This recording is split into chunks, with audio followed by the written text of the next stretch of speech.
Hello, String Methods class, on this beautiful, snowy, icy day. Dr. Booker here. Welcome to my humble abode.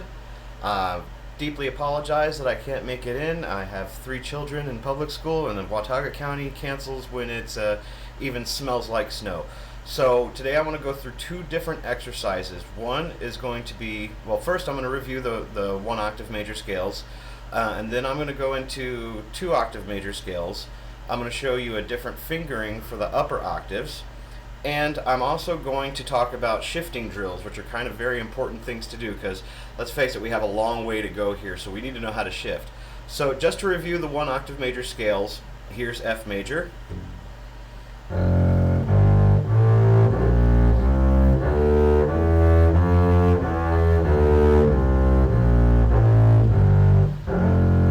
So remember, I'll shout out the fingers while I play it this time. 1, 4, open, 1, 4, open, 1, 2, 4, 2, open, 4, 1, open, 4, 1. And remember, the great part about the double bass is that this is the exact same scale you would want to use for B flat major, right? So 1, 4, open, 1, 4, open, 2, 4. And back down. 4, 2, open, 4, 1, open, 4, 1. Remember, we're only using first finger, fourth finger, and second finger. Lots of 1 and 4, 1 and 2. That's just kind of how the bass works, and at least that's how it works in this school. Let's talk about the G major scale and the C major scale.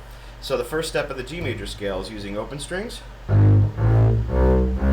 Sorry, I'll tell you the fingerings in the process. 2, open, 1, 2, open, 4, 1, 4, open, open, 4, 1, open, 2, 1, open, 2. So that's using that open G string. Now we want to move on and actually add what we like to call a pivot. And all a pivot is, let's just say we're on this E right here. My thumb is going to remain in place, and I'm just going to slide up 1 half step with my first finger. That's all a pivot is. We call this pivoting forward, even though it's facing towards the floor, because nothing makes sense. Pivoting forward, back to home position, pivoting back a half step. So pivots go a half step up and a half step back. Very important thing for playing bass. So here's the G major scale using the pivot. So I'm going 2, open, 1, 2, open, 1, pivot, 2, 4, 4, 2, pivot, 1, open, 2, 1, open, 2. And again, just like the F major and B flat major scales, the C major scale is the exact same fingering. 2, open, 1, 2, open, 1, 2, 4, 4, 2, pivot back, 1, open, 2, 1, open, 2. Now, if we want to do this without any open strings, yeah, we can actually. So check this out. 2, pivot, 4, pivot back, 1, 2, pivot forward, 4, pivot back, A, pivot forward, 2, 4. Going back down, 4, 2, pivot, 1, pivot, 4, pivot, 2, 1, pivot, 4, pivot, 2. No open strings. Hooray! Now, why don't we want open strings with our string players? One, you can't apply vibrato to an open string. And we like that nice vibrato sound, right? The other thing is, sometimes strings go out of tune, especially on your cheaper public school basses. That might actually happen from time to time. So the ability to actually manipulate the tone by actually fingering the tone rather than relying on open strings, it's a very important thing it's a very important skill to have. Okay, so let's continue on. We're going to talk about going into that second octave right now. So what I want to do is we're going to start with this G major scale, and for now we'll just use the simple open string fingering, okay? So to review, 2, open, 1, 2, open, 4, 1, excuse me, I get confused. 2, open, 1, 2, open, 1, 4, open. Now I'm not going to move my hand because right under that first finger is A, right? A, B. Uh-oh, now we have to keep going. Cool. So a note about shifting, you might remember this from when you were studying cello. Maybe they talked about this, maybe they didn't. I'm a subscriber to Old Finger, New Finger. So what that means is I'm not shifting 4 I'm shifting with my first finger. Because, well, let's just talk about, we're going G, A, B. Do you see my pinky release? And I land first finger. Then 4, slide again, wake up in the morning and play in tune, right? So 1, 4, and then stretch to get the harmonic. So going back up,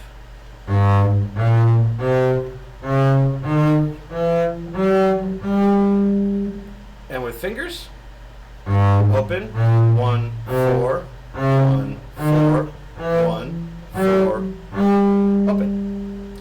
All I'm doing there is I'm reaching out with my third finger and I'm hitting that harmonic.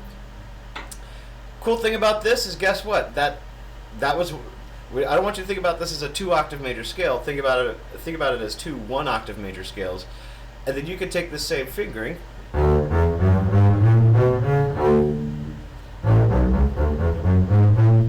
works on all 4 strings. Hooray! Because I like to do things the same way as much as possible. I don't want to have to think.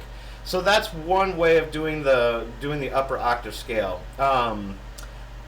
Another kind of universal fingering, I talk about that kind of stuff a lot, right? Same here, same here, same here, same here, same here, same here, same open string scale, right?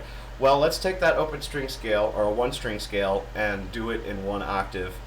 And it's the same fingering that applies not just across all 4 strings, but all the way up and down each string, with a couple of quick variations that I'm not going to hold you to later. So this particular fingering, it's another universal fingering. Hang on, I think I have a kid coming in from the snow. Okay, crisis averted, children are playing out in the snow, it's a beautiful day. Alright, so I was talking about universal fingerings. And this is a universal fingering that applies, again, not only across the strings, but up and down the strings. This actually comes from the Tao of Bass Volume 1 from Marcus Machado, but it's a pretty standard fingering that you'll find across the repertoire. And this is 4, shift, 1, 2, shift, 1, 4, shift, 1, 2. 1, 4, 1, 2, 1, 4, 1, 2.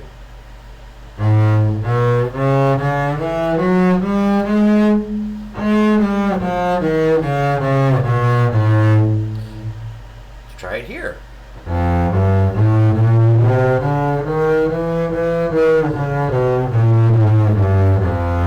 Look at that. It works all over the bass. It's a pretty handy fingering to have under your fingers. The problem runs into, as we get higher, once we leave this A flat, watch what finger I have to use once I go up into the upper range of the instrument. Third finger, uh-oh!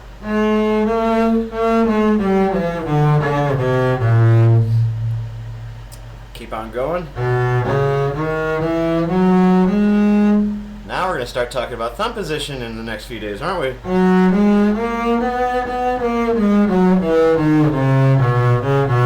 Can't let that slide, right?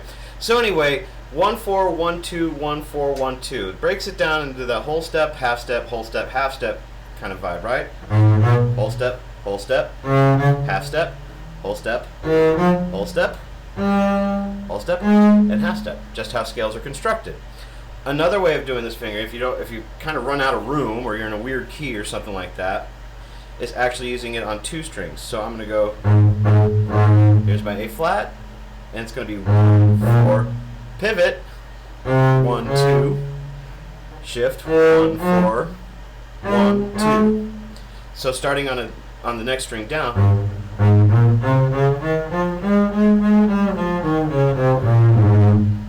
so that's how you kind of do that scale. It's always going to be 1, 4, 1, 2, 1, 4, 1, 2. You want to start it on one string, 1, 4, 1, 2, 1, 4, 1, 2. You want to start it on a different string, it's going to be 1, 4, 1, 2, 1, 4, 1, 2 with a pivot. It translates all across the instrument. It's a very useful thing for your students to learn. And it's also one of those things where it's like I don't have to remember a gazillion different things to do it, to make this happen. So one of the ways that facilitates this is actually the shifting drill and learning how to shift. Now remember our stance where our feet are kind of shoulder width apart, we have the bow out and handy and ready to go, we have our hands up here, and while you're sitting in your practice room or wherever you're watching this with the bass, I want you to just take a bow. Well, first all 4 fingers on the strings, and I want you to take a bow. And see how keeping your fingers on the strings lends itself, the bass actually moving backwards while you bow down, actually lends itself to the shift. So what I like to avoid in my students is shifting like this. See how blocky that is? I prefer to use the body to shift. Remember, like I always say, let the big muscles do the big things, let the little muscles do the little things. Shifting is kind of a big move, especially if you have like a whole octave, right? And it also keeps the hand from moving too much. Remember, hands and fingers are stupid. They don't know what they're doing. So it keeps the hand from moving too much, and we can just glide on into a shift. How we practice this? Well, there's a couple ways. It's a famous, world famous drill called the vomit exercise. And the simple way of doing the vomit exercise is literally going from, I like starting on A flat, and I go first finger to second finger. It's going to be 2 notes for a down bow and 2 notes for an up bow. And I'm going to shift in the middle of this. So it's going to look like and sound like this.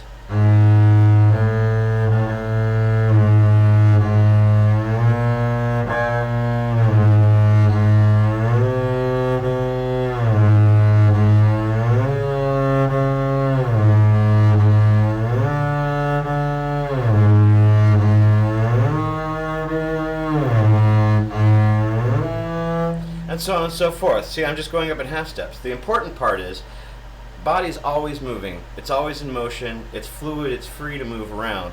The other important thing is to notice I'm always shifting first finger to second finger when I'm going up, and when I'm shifting down, I'm always going second finger to first finger. Remember, old finger, new finger, old finger. Okay? Second variation of that would be going 1 to 4.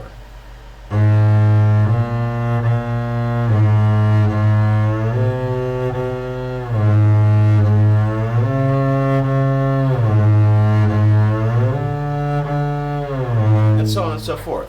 So remember, again, old finger, new finger, old finger, new finger. You'll be having that in your dreams and nightmares for years to come. Old finger, new finger. Tons of variations on the shifting drill. Of course, I'm doing it in a legato, allowing the smear. I want to hear, for a younger student, I want to hear that glissando, because your thumb is mapping every little sensation that's going up. So you want to hear that glissando in your students, and when you're practicing this too. That's just kind of helping you zero in on the pitch. Of course, if you want to start speeding things up, you can always...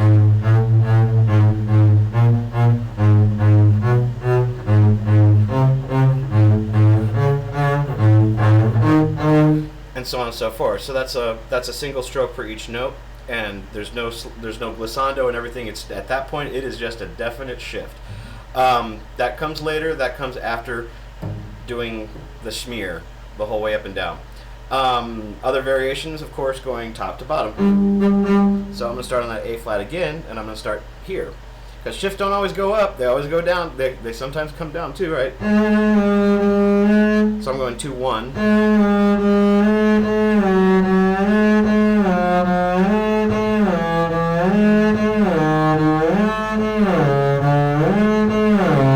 And so on and so forth. So 2, 1, 2, 1. Also 3, 1. Or 3, 2 is actually a fun one.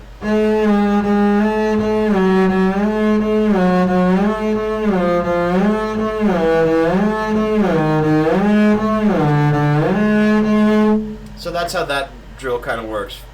For class, I'm just going to hold you to 1 and 2 for 1 octave, 1 and 4 for 1 octave, going all the way up and all the way back down. Do this with a drone device of some kind. You can hop on YouTube and find an A-flat drone, in 20 different variations. With a drone, with a metronome, both of those things put together are highly advisable. If you have a drone, you can use that to kind of reference your pitch. This helps your students develop a lot of really good relative pitch. It helps your students develop a lot of good intonation doing this kind of thing. And so I will start at A flat, I'll go to A flat, back down. The other thing I like to do, I start on a D, and I work this, everybody's favorite location. We call this the transition zone. I'll do the shifting drill throughout the transition zone, just starting on D.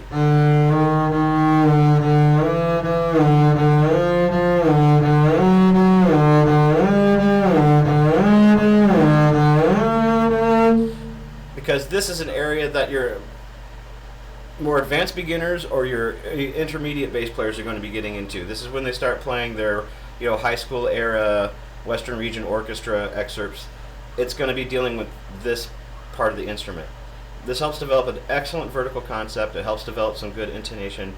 So for Thursday, I want you guys to review the 1-4, 1-2, 1-4, 1-2 scale, just in the key of A flat.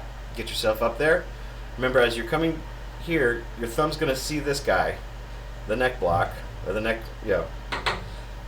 and the best way to avoid that is actually to start bringing your thumb around and land this way. Never let your thumb hop over. We don't want that. Let it glide on over the string and land. Never lose contact with the string while you're doing any of these exercises, okay? Also, remember, old finger to new finger for Thursday, and also on Thursday, that second octave major in G major.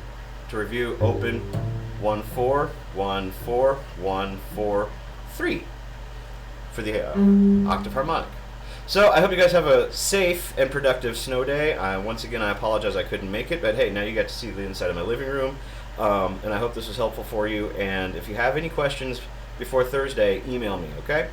Have a good one, everybody. Bye.